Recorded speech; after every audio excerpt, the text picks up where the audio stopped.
2 weeks ago, at the British Grand Prix at the Silverstone circuit, fans witnessed the best race of the year. Mercedes, Red Bull, and McLaren fought on equal footing for the win.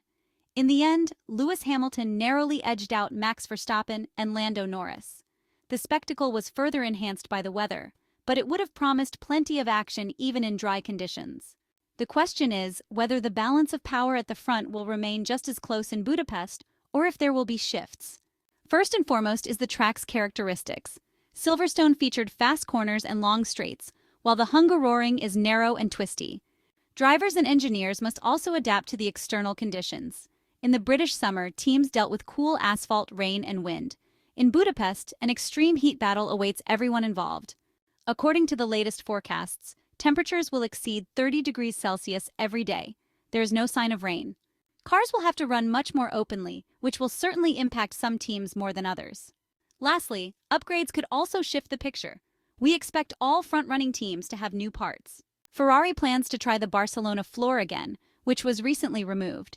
If the engineers finally find a suitable setup with maximum downforce without bouncing, the red cars could perhaps be in the mix at the front, as was the case on the streets of Monte Carlo in Monaco. The Hungaroring, located about 20 kilometers outside Budapest, has been a regular venue for Formula One since 1986. The track, with its 14 predominantly slow and medium-speed corners, runs clockwise and is one of the slower circuits on the calendar. 8 corners are taken at less than 150 kilometers per hour. Overtaking has always been extremely challenging on this technically demanding course. The long final corner before the not particularly long main straight makes it difficult for the car behind to follow directly in the slipstream. The 2 DRS zones before Turn 1 and Turn 2 have only helped to a limited extent in the past. Qualifying and a good start are therefore always particularly important. During practice sessions, drivers and engineers focus heavily on single-lap performance. The time trial on the Hungaroring is a significant challenge. The key is not to overwork the tires in the first 2 sectors to have enough grip left for the final section. Overheating the tires early results in a disproportionate loss of lap time. The run from pole position to the first corner is one of the longest of the year. The left side of the grid is on the racing line and offers significantly more grip. When the field bunches up before the first braking point, it often gets very tight. Crashes are more the rule than the exception here. Regarding the setup, we recall that in the past, the Hungaroring was often compared to Monte Carlo, a slow track, only without the guardrails. However, in recent years, the character has changed because the cars have gained more downforce. Cornering speeds have increased. Slow corners have become medium speed, and medium speed corners have turned into faster sections. Especially in the second sector, many corners are taken in 4th or 5th gear, unlike the street circuits in Monaco and Baku, which mostly feature sharp turns taken in 2nd or 3rd gear. Nevertheless, corner follows corner. The straights are short. This affects the setup. Maximum downforce is the mantra for the engineers. As the Hungaroring is very smooth and flowing in character, there are no excessive demands on the brakes and tires. However, drivers still need to be mindful of the rubber. In the race, given the expected very hot temperatures, the 2 harder compounds will likely be used predominantly. Due to the lack of long straights, maintaining a constant supply of fresh air to the power units is not easy. Especially in the lower rev range, a lot of power is needed to get out of the slow corners well. The suspension must also be tuned slightly softer to improve traction, reduce understeer, and smooth out the curbs. Let's take a quick look at the technical updates expected for the upcoming round of the season, as the Budapest weekend marks the start of the final doubleheader before the 4-week summer break. Many teams have announced new parts to make a final highlight before the holiday. At the Hungaroring, aerodynamic efficiency is less critical, focusing instead on maximum downforce. Air resistance plays only a minor role. Mercedes arrives in the Danube metropolis with 2 consecutive race victories. Team principal Toto Wolff indicated that they plan to introduce more technical updates this weekend, acknowledging that they do not yet have a car capable of competing for wins every weekend against rivals Red Bull and McLaren.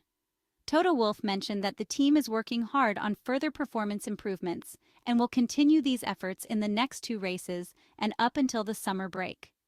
What exactly is coming for the Hungarian Grand Prix is still unclear. We also expect another significant aerodynamic update package from Aston Martin. Fernando Alonso recently hinted that after the race in Budapest, they would know where the journey in the second half of the 2024 Formula One Championship is heading. After the new front wing in Silverstone, we would now bet on a new floor. McLaren had announced some time ago that they would introduce small steps in every race until the summer break. Ferrari intends to continue experimenting with the Barcelona floor, which has not yet brought the desired progress. It is quite possible that not only new setup adjustments but also new parts will be tested on Friday practice by the Maranello team. Red Bull, as always, keeps a big secret about its development. However, the recent upgrade steps did not bring the desired effect. There are also many areas to address in the midfield. Kevin Magnussen at Haas needs to get to grips with the Silverstone package that brought Nico Hülkenberg to 6th place. Toro Rosso recently fell behind the US team because the B version introduced in Barcelona flopped. Now let's shift our focus to the favorites for the next round of the 2024 Formula One Championship, the Hungarian Grand Prix. Formula One has recently been as exciting as it has not been for a long time. In the first 12 races of the current year, fans have already seen 6 different winners. There were as many in the 2012 season. Therefore, predictions are currently very difficult. The highly technical track and the high temperatures in Budapest could swing the pendulum back towards Max Verstappen. The setup demands maximum downforce. The curbs are not a major issue, which means that Red Bull has a good chance of playing to its strengths this weekend at the Hungaroring circuit. We see McLaren as the second force. The MCL38 car is always good when it comes to flowing through the corners. The Papaya car has also recently shown superiority over the competition in terms of tire wear, which could be an issue in Budapest. Mercedes should not be written off either. The qualifying strength of the Silver Arrows drivers could be a very important asset in Budapest, given the fact that overtaking is always difficult at the Hungarian racing track. And then, of course, the question remains, how significant the impact of the upgrades will be for the team led by Toto Wolff. Scuderia Ferrari has had some difficult races, and we know it very well. Therefore, unfortunately, we cannot consider Charles Leclerc and Carlos Sainz at the very top of the favorites list for this weekend. However, the layout of the Hungaroring circuit and the track conditions should suit the SF24 single-seater much better than Silverstone did. The Maranello drivers and engineers need to reduce their error rate and finally get to grips with the bouncing problems. In this regard, the updated floor should play a crucial role. If it works, then a surprise performance could be possible for Ferrari. There have also been many shifts in the midfield area recently. Haas scored heavily in Spielberg and Silverstone, getting close to Toro Rosso in the team standings. However, Budapest is not Nico Hülkenberg's preferred hunting ground due to its layout. The switch to larger wings should put Toro Rosso back in a better position. We also see Alpine as a serious contender for the last points positions. The power deficit is less of an issue here due to the lack of long straights.